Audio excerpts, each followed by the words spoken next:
everyone, welcome on my YouTube channel English Gyan Lovers. In today's video, we are going to explain about a topic in English grammar, that is causative verbs. आज के English grammar के topic में हम causative verbs के बारे में discuss करने जा रहे हैं। तो सबसे पहले हम बात करेंगे कॉजेटिव वर्ब्स की। कॉजेटिव वर्ब्स होता क्या है? तो देखिए, कॉजेटिव वर्ब्स ये क्या होता है? कॉजेटिव वर्ब्स, कॉजेटिव वर्ब्स को हम हिंदी में कहते हैं कारक क्रिया। कारक क्रिया, इसको हिंदी में कहते हैं कारक क्रिया। कारक क्रिया होती है हिंदी में, या प्रेरणार्थक क्रिया भी कहते हैं। प्रेरणा, जैसे कहते हैं प्रेरणा लेना, प्रेरणार्थक क्रिया या कारक क्रिया। तो कारक क्रियाएं होती क्या हैं? तो सबसे पहले यहाँ पर हम आपको वो एक्सप्लेन करते हैं कि कारक क्रियाएं क्या होती हैं। इंग्लिश में लिखा हुआ है, मैं हिंदी में थोड़ा एक्सप्लेन करते हैं पहले। देखिए, कारक क्रिया वो क्रिया होती है जिसमें कार्य कर्ता द्वारा नहीं किया जाता है डायरेक्टली। जो सब्जेक्ट होता है वाक्य में, मेन सब्जेक्ट, उस सब्जेक्ट के द्वारा कार्य डायरेक्टली नहीं किया जाता है, बल्कि वो सब्जेक्ट कार्य कराता है किसी दूसरे से, दूसरे के द्वारा किया जाता है, मतलब दूसरे से कराता है खुद। मतलब डायरेक्टली वो सब्जेक्ट नहीं करता है, किसी दूसरे से कराता है, तो उसे हम कहते हैं कारक क्रिया। इंग्लिश में कहते हैं कॉजेटिव वर्ब्स। अब थोड़ा यहाँ पर समझ लीजिए। Causative verbs, causative verbs are those, causative verbs are verbs used to show that one person causes another person to do an action. देखिए क्या होता है इसमें, कॉजेटिव वर्ब में क्या होता है? कॉजेटिव वर्ब्स ये दिखाती हैं कि एक व्यक्ति काम जो है किसी अनदर पर्सन, दूसरे व्यक्ति से कार्य कराता है। अनदर पर्सन मीन्स दूसरा व्यक्ति, मतलब कार्य जो होता है वो डायरेक्टली सब्जेक्ट के द्वारा नहीं होता है, बल्कि सब्जेक्ट जो होता है बाकी में वो किसी दूसरे व्यक्ति से कार्य कराता है। Action causes something to happen, वही बात हो गई, मतलब कोई भी कार्य किसी से करवाता है instead of doing the action directly. तो इसमें क्या होता है, सब्जेक्ट जो है डायरेक्टली, देखिए बात हो रही है यहाँ पर डायरेक्टली, डायरेक्टली सब्जेक्ट जो है, कर्ता जो है डायरेक्टली उस कार्य को नहीं करता है, बल्कि कार्य को कराता है किसी दूसरे व्यक्ति से, तो उसे कहते हैं जो है कॉजेटिव वर्ब। तो ये हो गई कॉजेटिव वर्ब की डेफिनीशन, इसे बोलते हैं डेफिनीशन कॉजेटिव वर्ब्स की। अब आए सिंपल वर्ड्स में। इन सिंपल वर्ड्स में क्या होता है, subject does not do the work himself herself. देखिए, कर्ता होता है बाकी में, वो खुद ये काम नहीं करता है, बल्कि gets it done by someone else, gets it done by someone else, किसी दूसरे से काम कराता है। अब हम बताने जा रहे हैं कि कॉजेटिव वर्ब्स होती कौन कौन सी हैं, मतलब कौन कौन सी मेन कॉजेटिव वर्ब्स होती हैं जिनके द्वारा वाक्य में, जिनको प्रयोग करके जो है कॉजेटिव वर्ब प्रयोग की जाती हैं, ये मतलब सेंटेंस बनाया जाता है कॉजेटिव वर्ब का प्रयोग करके। तो ये हैं common causative verbs. Common causative verbs, common causative verbs क्या हैं? जैसे कि मेक, मेक क्या होता है? फोर्स समवन, किसी से काम करवाना फोर्स करके, इसे कहते हैं, यहाँ पर मेक का भी यूज होता है। हैव में क्या होता है? अरेंज और रिक्वेस्ट, किसी से रिक्वेस्ट करवाना या रिक्वेस्ट करना या कोई काम अरेंज करने के लिए कहना, तो ये हैव हो गया, मेक हैव। गेट, गेट मतलब है किसी से, जैसे मैं कहूँ कि मैंने अपना रेडियो सही करवाया, मैंने अपना टीवी मैकेनिक से सही करवाया, ये परसुएड करना, किसी को कन्विंस करना। लेट, लेट मीन्स अलाउ करना है, परमिशन देना है, परमिशन देने के लिए आता है। कोई काम जो है, जैसे किसी को परमिशन देते हैं, हमने उसे घर जाने दिया, या हमने उसे जो है मैदान में खेलने दिया। हेल्प, असिस्ट करना। तो ये जो होती हैं मेन होती हैं 5, 1 2 3 4 5, ये 5 जो है मेन रूप से कॉजेटिव वर्ब्स होती हैं। अब सबसे पहले नंबर 1 कॉजेटिव वर्ब है मेक। मेक के बारे में हम बात करते हैं। मेक कॉजेटिव वर्ब्स क्या होती है।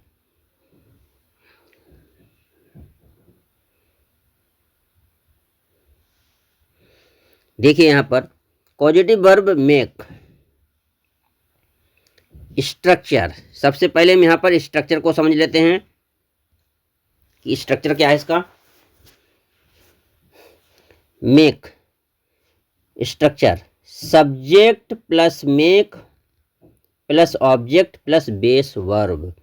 बेस क्या होता है? बेस कहते हैं वर्ब की फर्स्ट फॉर्म, जो मेन जो रूप होता है वर्ब का वो क्या होता है? वर्ब की फर्स्ट फॉर्म। तो बेस वर्ब कहते हैं वर्ब की फर्स्ट फॉर्म को। ठीक है, मीनिंग क्या होता है इसका? मेक कहाँ पे यूज करते हैं? To force someone to do the something, किसी से कोई कार्य कराने के लिए फोर्स करना, वहाँ पर हम मेक का प्रयोग करते हैं। पॉजिटिव वर्ब है मेक।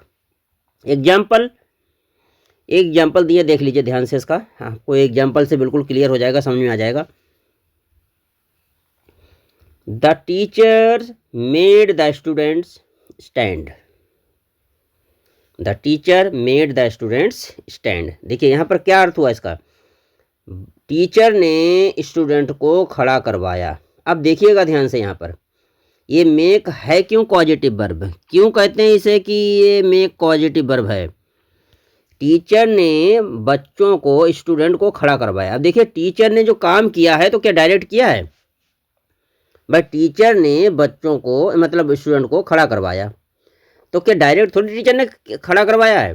खड़ा करवाया है मगर किसी के द्वारा खड़ा करवाया है, डायरेक्ट नहीं। उन्हें टीचर ने किसी बच्चों को खड़ा किया है कि कोई टीचर आया और उसने बच्चे को हाथ पकड़ा और खड़ा कर दिया उसे। टीचर ने बच्चों को खड़ा करवाया है, मतलब किसी माध्यम से खड़ा करवाया है, किसी के द्वारा खड़ा करवाया है। किसी से कह दिया हो, उससे कहकर खड़ा करवाया हो, या किसी मॉनिटर से कह दिया हो, क्लास में कोई दूसरा बच्चा उससे कहकर खड़ा करवाया हो। तो कुल मिलाकर, या कोई आदेश दे दिया हो, ऑर्डर दे दिया हो कोई दूसरे टीचर को, तो कहने का मतलब है खड़ा किया नहीं, खड़ा करवाया। तो ऐसी कंडीशन में यहाँ मेड आया। देखिए पास्ट टेंस है, तो पास्ट टेंस में क्या आता है? मेक की सेकंड फॉर्म आती है मेड। और मेड के बाद ध्यान रखिएगा एक्टिव वॉइस है, पैसिव नहीं, एक्टिव वॉइस है। क्योंकि यहाँ पे देखिए द टीचर, फिर मेड आया, फिर डायरेक्ट सब्जेक्ट आ गया द स्टूडेंट। तो ऐसी कंडीशन में मेड के बाद में सब्जेक्ट आएगा द स्टूडेंट, और फिर आता है वर्ब की फर्स्ट फॉर्म, ये स्टैंड। जैसे मैं कहूँ, ये तो the teacher made the student stand, मैं कहूँ कि टीचर ने बच्चों से पैराग्राफ लिखवाया। The teacher made the students right a paragraph. ठीक है, ऐसे ही मैं कहूँ कि टीचर ने, ये नहीं, मैंने स्टूडेंट्स को किताब पढ़वाई। तो I made the students read the book. तो मैंने स्टूडेंट को किताब पढ़वाई। पढ़वाई का मतलब है मैंने है तो पढ़वाई, लेकिन मैंने डायरेक्ट नहीं पढ़वाई। कैसे पढ़वाई? क्योंकि मैंने स्टूडेंट को फोर्स किया है, उनको फोर्स करके पढ़वाई है उन्हें काम करने के लिए कि चलिए पढ़िए, किताब पढ़िए जल्दी से। तो इस प्रकार मैंने जो है उनसे किताब पढ़वाई है। एक पढ़ना हुआ, एक पढ़वाना। पढ़ना से पढ़वाना, यही पॉजिटिव वर्ब होता है। देखिए ध्यान रखिए, जैसे मैं कहूँ खेलना से खिलवाना, पढ़ना से पढ़वाना, ठीक है, लिखना से लिखवाना, कोई चीज़ मांगना से मंगवाना। जैसे हमने कहा कि हम कोई चीज़ मांग रहे हैं, डिमांड है हमारी कि हमें एक नोटबुक चाहिए, तो नोटबुक मांगना, मांगना से मंगवाना। हमने कह दिया कि जाओ एक नोटबुक वहाँ से ले आओ जाके। ऐसे ही दूसरा है my parents made me study hard. ये दूसरा से है, माई पेरेंट्स मेड मी। देखिए मेरे माता पिता ने मेड मी। मेड मी क्या होता है? मुझे फोर्स किया। किस लिए फोर्स किया? स्टडी हार्ड, माने अच्छी तरह से पढ़ाई करने को, मेहनत से पढ़ाई करने के लिए फोर्स किया। तो यहाँ देखिए मेड आया, सेकंड फॉर्म है। इसके बाद ऑब्जेक्ट आया मी के बाद ये वर्ब की फर्स्ट फॉर्म आई है स्टडी। ये स्टडी जो है क्या है? वर्ब की फर्स्ट फॉर्म है। या the noise made the baby cry. Same में वही कंडीशन है। द नॉइज मीन शोर, शोर से क्या हुआ? मेड द बेबी, बच्चे को रुला दिया। मतलब शोर शराबे ने बच्चे को रुलवा दिया, मतलब रुला दिया, तो ये कंडीशन होती है इसमें। तो ये क्या है, में मेक है, मेक की सेकंड फॉर्म होती है मेड, और मेड के बाद हमेशा ध्यान रखो क्या आएगा, सब्जेक्ट आता है प्लस वर्ब की फर्स्ट फॉर्म आती है, मतलब सब्जेक्ट नहीं ऑब्जेक्ट आएगा। सब्जेक्ट तो ये हो गया द नॉइज, ऐसे ही माई पेरेंट्स में माई पेरेंट्स सब्जेक्ट हो गया, द टीचर में द टीचर सब्जेक्ट हो गया, ऑब्जेक्ट क्या हुआ द स्टूडेंट्स। ऐसे ही यहाँ पर द नॉइज में नॉइज सब्जेक्ट हो गया, और वर्ब हो गई मेड, और ऑब्जेक्ट क्या हुआ द बेबी।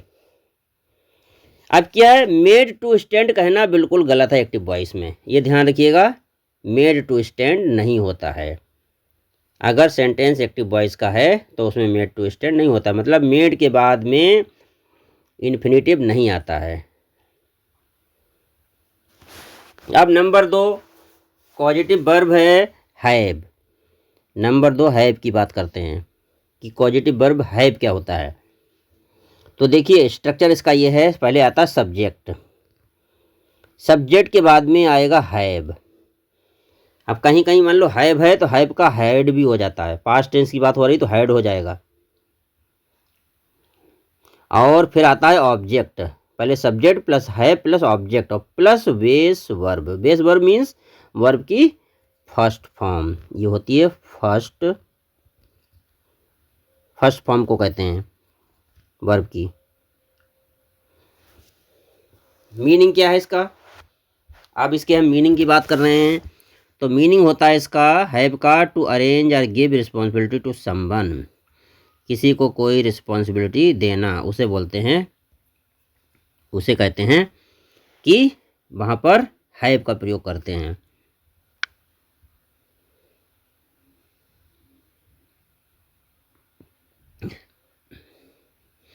एग्जाम्पल, अब इसके एग्जाम्पल देखिए, एग्जाम्पल क्या है।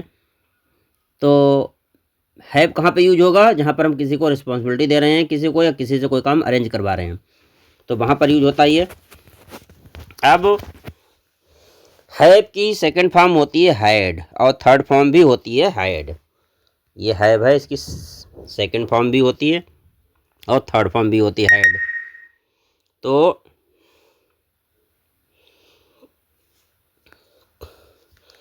जैसे कि I had the mechanic repair my car. अब यहाँ पर आई हैड है, हैड की बात क्या आया, ये सब्जेक्ट, ये एक्टिव वॉइस की बात हो रही है। I had the mechanic, mechanic subject हो गया, फिर आया इसके बाद में वर्ब की फर्स्ट फॉर्म। ये रिपेयर क्या है, वर्ब की फर्स्ट फॉर्म है। Repair my car, my car क्या है यहाँ पर, ऑब्जेक्ट है ये, मतलब माई कार यहाँ पर, ये माई कार, हाँ ये ऑब्जेक्ट हो गया वहाँ यहाँ पर। तो क्या हुआ, आई हैड द मैकेनिक, मैंने मैकेनिक से अपनी कार की मरम्मत करवाई। तो हैड कौन सी यहाँ पर वर्ब है, हैड यहाँ पर जो है पॉजिटिव वर्ब है, हैड यहाँ पर वो मेन वर्ब नहीं है, हैड यहाँ पर पॉजिटिव वर्ब है। और ये सब्जेक्ट मैकेनिक के बाद जो रिपेयर आया, ये यहाँ पर जो है इस वर्ब की जो मेन बेस फॉर्म है इस सेंटेंस में। सेकेंड है she had the servant clean the room. तो यहाँ पर देखिए हैड का प्रयोग किया गया, हैड क्या है, पॉजिटिव वर्ब, मतलब प्रेरणार्थक क्रिया। ये हैड इसलिए यूज किया गया यहाँ पर कि कोई भी काम जो है डायरेक्ट नहीं हो रहा है, कर्ता जो है वो करवा रहा है। इस वाक्य में क्या है, सी, ये सी है, सी जो है काम करवा रहा है, किस क्या कराया सी ने, she had the servant clean the room, उसने नौकर से कमरा साफ करवाया।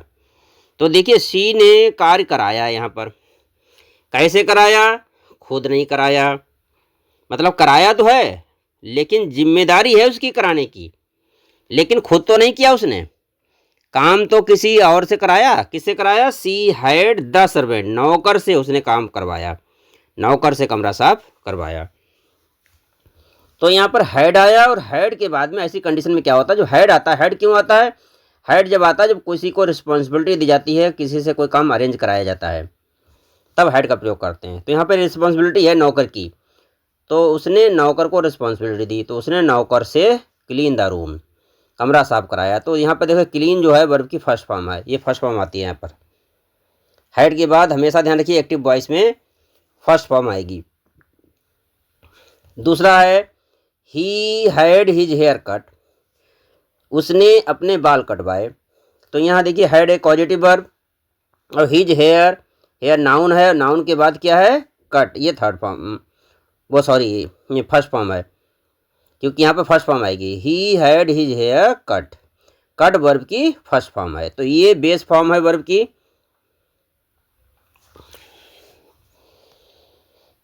अब बात करते हैं कॉजेटिव वर्ब गेट की। गेट क्या होता है, गेट का स्ट्रक्चर पहले समझते हैं। इसमें सबसे पहले सब्जेक्ट प्लस गेट आता है, प्लस ऑब्जेक्ट और प्लस टू और प्लस वर्ब, ये इसका स्ट्रक्चर होता है। मतलब सब्जेक्ट आएगा पहले, फिर गेट, फिर object plus to plus verb. To verb का मतलब क्या होता है, इन्फिनिटिव हो जाता है। ये क्या होता है इसका use, causative verb get, to persuade और कन्विंस समवन। और किसी को हम परसुएड कर रहे हैं या कन्विंस कर रहे हैं, कन्विंस करके कोई काम करा रहे हैं, तो उसे हम जो है गेट से यूज करते हैं।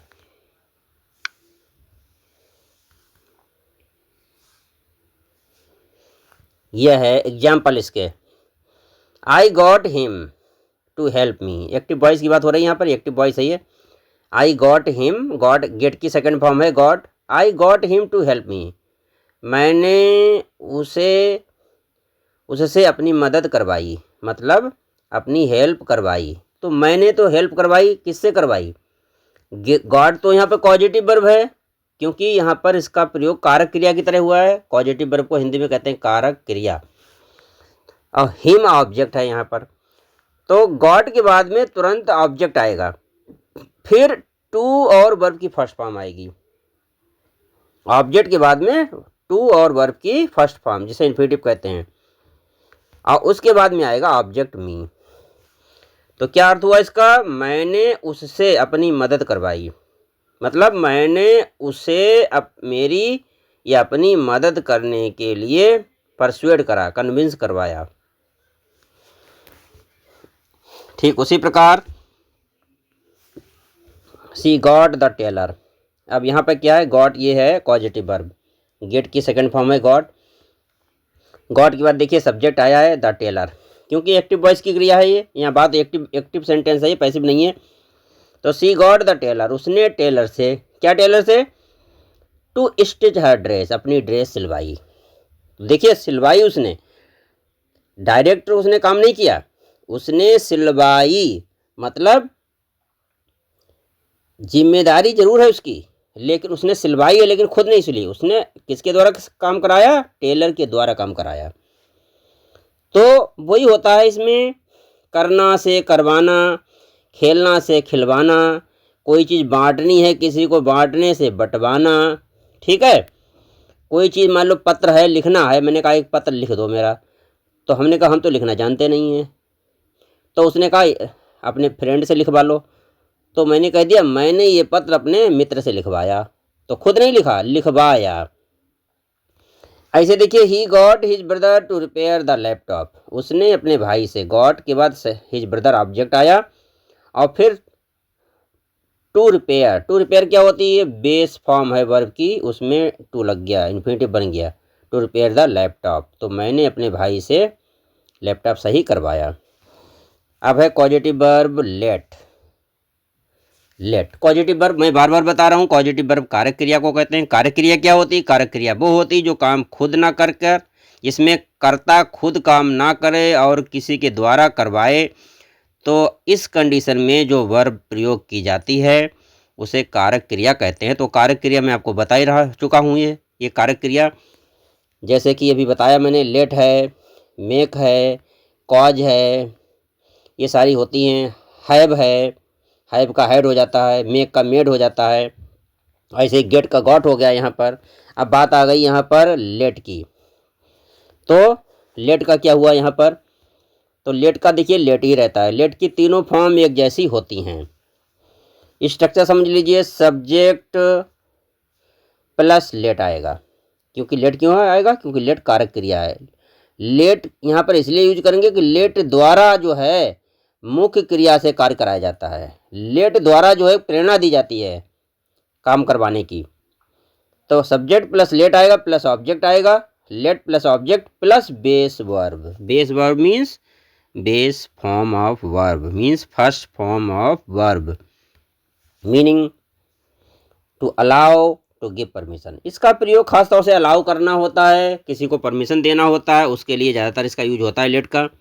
एग्जाम्पल देखिए, the teacher let the students go early. देखिए टीचर ने लेट क्या किया, परमिशन दी, किनको, स्टूडेंट्स को, गो अर्ली जल्दी जाने की। तो टीचर तो सब्जेक्ट है, फिर क्या है, लेट द स्टूडेंट्स, टीचर ने स्टूडेंट्स को जाने दिया, मतलब जाने की परमिशन दी। गो अर्ली, गो माने जाने की, अर्ली माने जल्दी। तो देखिए लेट के बाद में ध्यान रखिए एक्टिव वॉइस में इन्फिनिटिव नहीं आता है।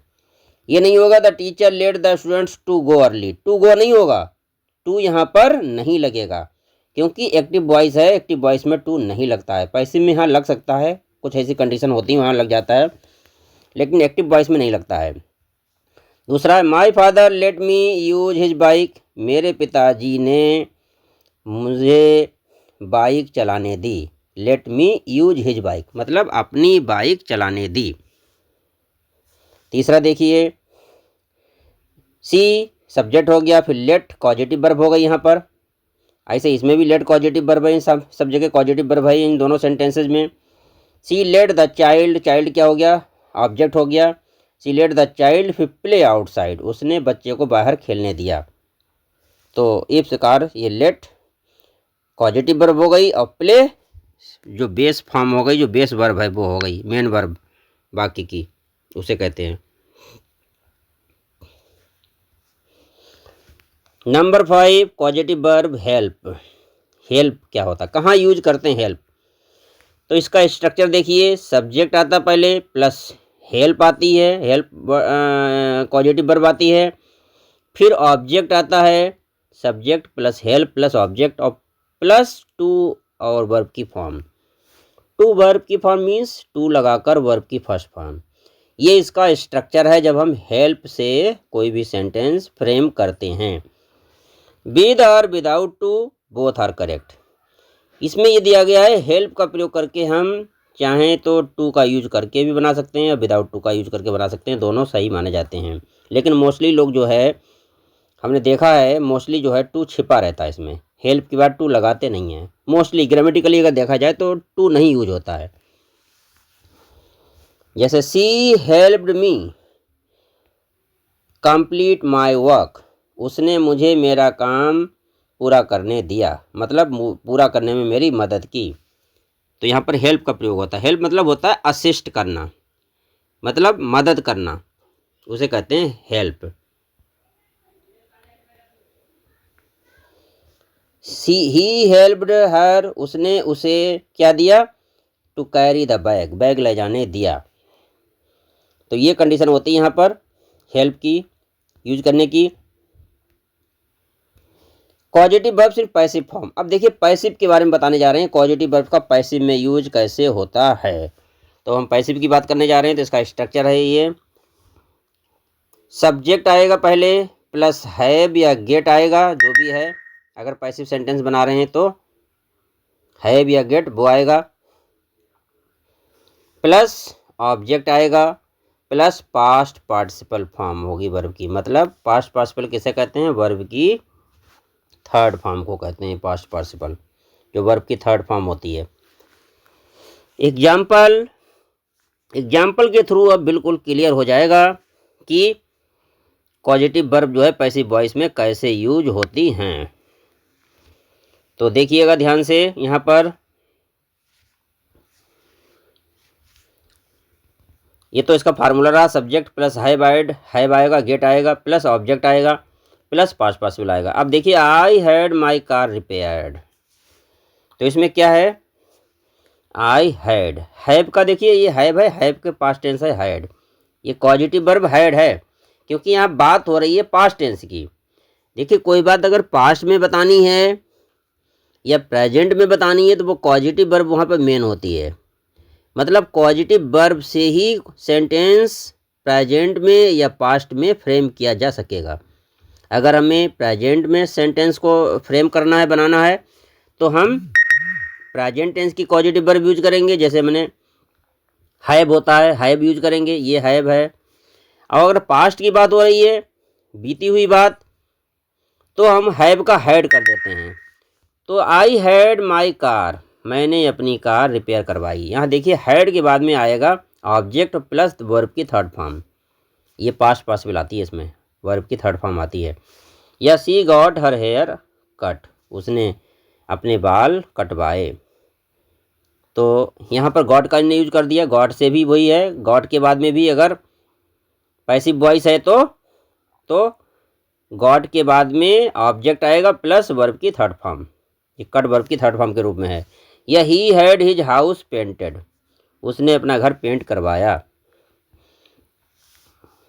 तो यहाँ पर who did the work is not important, यहाँ पर इन वाक्यों में किसने काम किया ये इम्पोर्टेंट नहीं होता, ध्यान रखो। पॉजिटिव वर्ब में काम करने वाला इम्पोर्टेंट नहीं होता है, किसने कार्य किया है, इम्पोर्टेंट वो होता है जो कार्य करवाता है, वो इम्पोर्टेंट होता है। अब active versus passive voice, active versus passive voice. देखिए एक्टिव वॉइस में क्या है, I had the mechanic repair my car, ये हो गया एक्टिव वॉइस में। देखिए हैड से ही बना है, ये एक्टिव वॉइस में बन गया हैड से। पैसिव में क्या होगा, पैसिव में आई हैड होगा, आई हैड फिर माई कार फिर रिपेयर्ड हो जाएगा, क्योंकि पैसिव में क्या है, मैंने अपनी कार रिपेयर करवाई। एक्टिव में क्या है, मैंने मैकेनिक से अपनी कार करवाई, सही करवाई, तो वो तो एक्टिव हो गया, खुद तो नहीं की करवाई मैकेनिक से, लेकिन है तो एक्टिव है। लेकिन पैसिव में डायरेक्ट इन्हें कह दिया कि मैंने अपनी कार रिपेयर करवाई, तो करवाई मतलब किसी के द्वारा करवाई, पैसिव हो गया।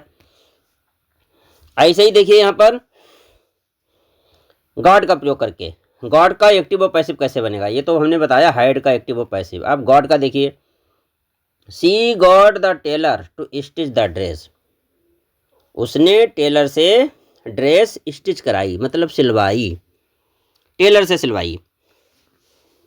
अब she got the dress stitched, दूसरा सेंटेंस है she got the dress stitched. यहाँ पर देखिए स्टिच्ड आया, स्टिच नहीं आया, क्योंकि ये है पैसिव वॉइस। यहाँ पर गॉड के बाद में ऑब्जेक्ट आया द ड्रेस, फिर ये वर्ब की थर्ड फॉर्म आ गई स्टिच्ड, ये पैसिव सेंटेंस हो गया। और इसमें क्या है, she got the tailor to stitch, यहाँ पर इनने सबसे पहले ऑब्जेक्ट ले लिया, she got the tailor, tailor का यूज किया, उसके बाद में वर्ब की टू प्लस वर्ब की फर्स्ट फॉर्म यूज की, to stitch.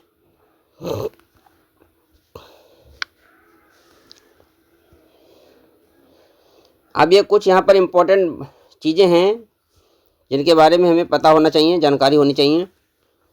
After make let have use base form, ये आता है, मेक है, लेट है, हैव है, इनके साथ में base form means base verb आती है, वर्ब की फर्स्ट फॉर्म आती है।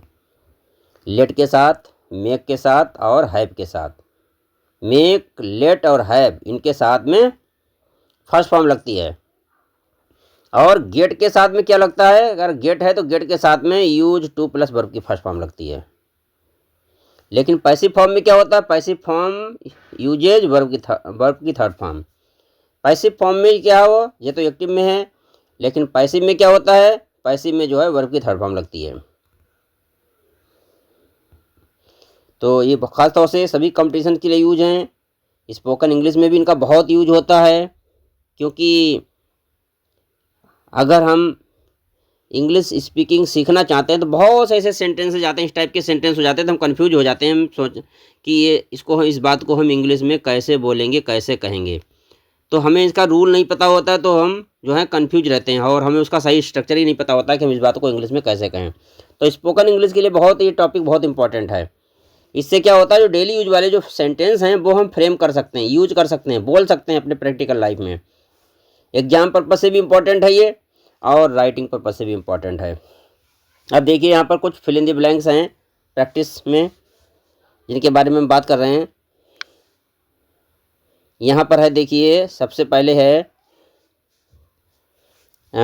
Fill in the, she made me. अब देखिए मेड आया है, मेड के बाद में देखिए टू क्राई तो होता नहीं है, क्योंकि मेड के बाद में एक्टिव वॉइस में टू नहीं आता है, तो क्राई होगा, सी मेड मी क्राई, उसने मुझे रुला दिया।